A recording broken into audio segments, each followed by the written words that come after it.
ಪರಮೇಶ್ವರ ಮಾಡೋದೆಲ್ಲ ಅವಾಂತರ. ನನಗೆ ಬೇರೆ ಹುಡುಗಿ ಬೇಡವೇ ಬೇಡ, ನಾನು ಕಲಾನೇ ಮದುವೆ ಆಗೋದು. ಸಾಧ್ಯನೇ ಇಲ್ಲ, ಈ ಹುಡುಗಿ ಜೊತೆ ನಿನಗೆ ಮದುವೆ ಮಾಡ್ಸೋದು. ರೇ ತಿನ್ನ, ಅವ್ರೇನ್ ಸಂಬಳ ಜೊತೆ ಮದುವೆ ಆಗ್ತಾರೆ, ಹಣ ಜೊತೆ ಸಂಸಾರ ಮಾಡ್ತಾರೆ. ಅವ್ರಿಗೆ ಯಾರಿಗೆ ಇಷ್ಟ ಮದುವೆ ಆಗ್ಲಿ ಬಿಡ್ರಿ. ನೀವು ಸುಮ್ನೆ ರೀ, ಅವ್ರ ಮನೆಯವ್ರು ಹೇಗೋ ಏನೋ ಯಾರ್ಯಾರಿಗೆ ಗೊತ್ತು. ಒಳ್ಳೆ ಹುಡುಗಿನೇ, ಅವಳಿಗೆ ಈಗಾಗಲೇ ಮದುವೆ ಆಗಿದೆ. ಮುದ್ದು ಕೃಷ್ಣ ಏನ್ ಹೇಳ್ತಾ ಇದೀಯಾ? ಹೌದು, ಈಗಾಗಲೇ ಅವಳಿಗೆ ಮದುವೆ ಆಗಿತ್ತು.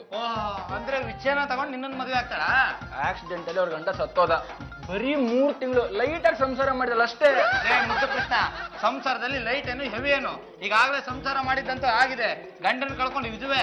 ಲೇ ವಿಧುವೇನ ವಿಧುರಾನ, ಗಂಡ ಸತ್ತಲ್ಲಿ ಹುಡುಗಿರ್ ಮದುವೆ ಆಗ್ಬೋದಪ್ಪ? ನಾನು ಕಲಾನೇ ಮದುವೆ ಆಗೋದು.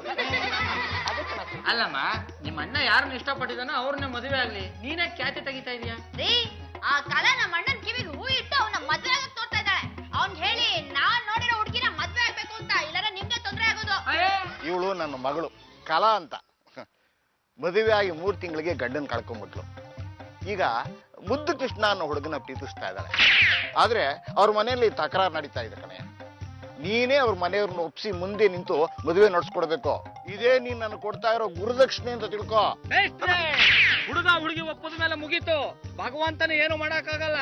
ಕೋರ್ಟಲ್ ಕೂಡ ಕೇಸ್ ನಿಲ್ಲುತ್ತೆ, ಮದುವೆ ಮಾಡ್ಕೊಂಡು ಆನಂದವಾಗಿರ್ಲಿ. ಕಾನೂನು ತರಬೇಡ, ಪ್ರೀತಿಯಿಂದ ಮದುವೆ ಮಾಡಿಸ್ಬೇಕು.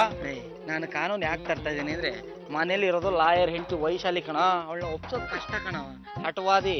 ಅದು ಅಲ್ದೆ ಈ ಹುಡುಗಿಗೆ 2ನೇ ಮದುವೆ ಸಮಸ್ಯೆ ಇದೆ, ಅರ್ಥ ಮಾಡ್ಕೋ. ನಾನ್ ಮದುವೆ ಮಾಡಿಸ್ತೀನಿ. ಯಾಕೋ ಏನೋ ಈ ಮದುವೆ ಆಗ್ಬೇಕು ಅಂತ ನನ್ನ ಮನಸ್ಸು ಹೇಳ್ತಾ ಇದೆ.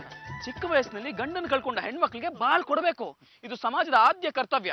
ಬುದ್ಧಿ ಇರೋರು, ಮನಸ್ಸಿರೋರು, ಹೃದಯ ಇರೋರು ಇದಕ್ಕೊಪ್ಪೆ ಒಪ್ತಾರೆ. ಇನ್ನ ಪಾಯಿಂಟ್ ವೈಶಾಲಿ ಅವರೇ, ಇವರು ರಾಚಪ್ ಮೇಷ್ಟ್ರು, ಇವರು ಅವ್ರ ಮಗಳು ಕಲಾ ಅಂತ. ಓ, ಇವಳನ್ನ ನಮ್ಮ ಅಣ್ಣನ ಬುಟ್ಟಿಗೆ ಹಾಕೊಂಡಿರೋದು. ನೀವೇನು ಗುಂಡಣ್ಣನ ಬುಟ್ಟಿಗೆ ಹಾಕೊಳ್ತಾ ಮದುವೆ ಆಗ್ಬಿಟ್ರ? ಹುಡುಗಿ ಏನಾಗಿದ್ದಳ್ರಿ? ರೀ, ನನಗೆ ಈ ಮದ್ವೆ ಇಷ್ಟ ಅಂತ ನಿಮ್ಗೆ ಗೊತ್ತಿಲ್ವೇನ್ರಿ? ನೋಡ್ರಿ, ನಿಮ್ಮಣ್ಣ ಹುಡುಗಿನ ಒಪ್ಪಾಗಿದೆ, ಹುಡುಗಿ ನಿಮ್ಮಣ್ಣ ಒಪ್ಪಾಗಿದೆ, ಇನ್ನೇನ್ರಿ? ಈ ಕತೆ ಎಲ್ಲ ನನ್ಗೆ ಹೇಳ್ಬೇಡಿ. ನಮ್ಮ ಮನೆಗೆ ಒಬ್ರು ಸಾಫ್ಟ್ವೇರ್ ಇಂಜಿನಿಯರ್ ಇರ್ಬೇಕು ಅನ್ನೋದೇ ನನ್ನ ಆಸೆ.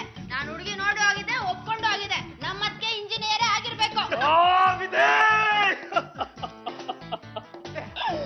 ಗುರುಗಳ ಋಣ ತೀರಿಸದೆ ನಾನು ಹಾಗೆ ಬರ್ತಿರ್ಲಿ, ತಾವು ನನಗೆ ಯಾಕೆ ಬರ್ತಿಲ್ಲ?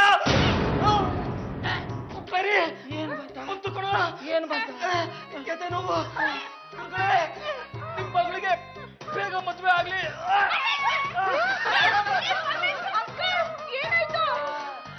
ನಿನ್ನ ಹೃದಯ ದುರ್ಬಲವಾಗಿದೆ, ಹೀಗೆ ಒಳ್ಕೊಳ್ತಾ ಹೋಗ್ತಾ ಇದ್ರೆ ನಿನ್ನ ಆಯುಷ್ಯ ಕಡಿಮೆ ಆಗುತ್ತಾ ಹೋಗುತ್ತೆ.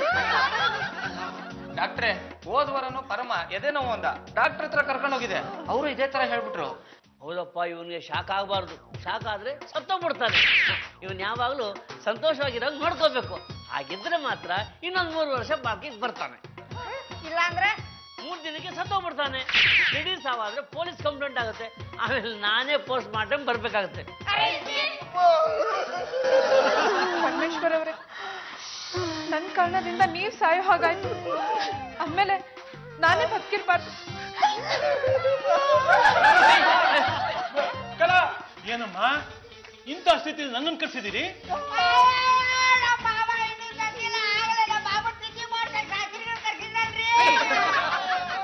ಯಾಕಮ್ಮ ಕಳಿಸ್ದ? ಇನ್ನು ಅರ್ಧ ಗಂಟೆ ಬದುಕಿರ್ತಾನ ಅವನು. ಡಾಕ್ಟ್ರೆ, ನಾನ್ ಕರ್ಸಿರೋದು ತಿಥಿಗಲ್ಲ, ಮದ್ವೆ ಮಾಡ್ಸೋದಕ್ಕೆ. ಪರಮೇಶ್ವರ್ ಅವರು ಆಕ್ಟಿಂಗ್ ಮಾಡಿ ನಟ ಭಯಂಕರ ಪರಮೇಶ್ವರ ಅನ್ಸ್ಕೊಂಡಿದಾರ. ಇವ್ರ ಸಾವಿಗೆ ನಾನ್ ಕಾರಣ ಆಗ್ಬಾರ್ದು. ಬಾರಮ್ಮ, ತಾಳಿ ಕಟ್ಸ್ಕೋ.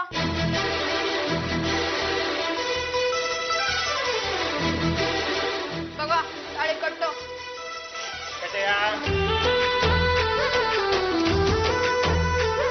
ಮಾಂಗಲ್ಯಂ ತಂತು ನಾನೇ ನಾಮ ಜೀವನ ಹೇತುನಾ ಕಂಠೆ ಭದ್ರಾಣಿ ಪಶ್ಯಂತೆ ಭವಜೀವನ ಹೋಮ್ನಾ.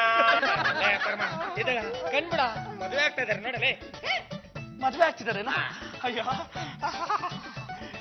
ಪರವಾಗಿಲ್ವೇ, ಸುಧಾರಣೆ ಕಾಣಿಸ್ತಾ ಇದೆ. ಈ ಪರಮೇಶ್ವರ್ ಅವ್ರೆ, ಮದ್ವೆ ಮಾಡ್ಸಿದಾಯ್ತು, ಈಗ ನೆಮ್ಮದಿಯಾಗಿ ನೀವು ಸಾಯ್ಬೋದು. ನಿಮ್ ಸಾವಿಗೆ ನಾನ್ ಕಾರಣ ಅಲ್ಲ.